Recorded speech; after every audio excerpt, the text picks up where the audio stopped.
As winter slowly turns into spring, the Fort Bend Master Gardeners gear up for another year of nurturing the county's green thumbs. President Jenny Grant introduces us to the organization. Master Gardeners are actually a volunteer association. We are a 501c3 nonprofit.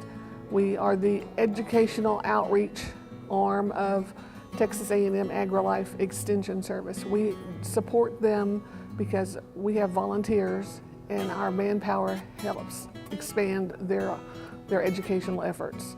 Tonight's event is part of our regular scheduled monthly educational program. We do it January through November, every third Thursday of the month. It's open to the public, there's no charge. The subjects vary from like tonight's program, which is on fruits and nuts that are subject to best quality for our area. We have rainwater harvesting, we've got programs on orchid growing, turf care, gardening with children, all different types of topics. Tom Leroy explains that fruit trees do have some specialized considerations, but are well within the reach of the beginning gardener. Fruit trees are no different than any other plant, and actually, if many gardeners would not think of them as a fruit tree, would think of them as a small tree or a small shrub or a large shrub, or depending on how big they get in the size, that sort of thing. And think about places in their landscape that they would like to use, say, a small flowering tree. Use a apple or a cherry or a peach or a plum or something like that in those locations, with the added bonus of having a tree that then produces edible fruit. There's actually whole books written on edible landscaping where you select trees that produce fruit for use in the landscape as ornamentals. There are a lot of peculiarities to fruits. Fruits have very specific pruning regimes that are required in order to consistently produce off of the same tree, and so that makes them a little bit different, and it is a skill that you have to learn because it's not something that you just inherently would go out to the garden and know how to do. So those probably aren't going to be too applicable to a lot of the other gardening practices that we would do.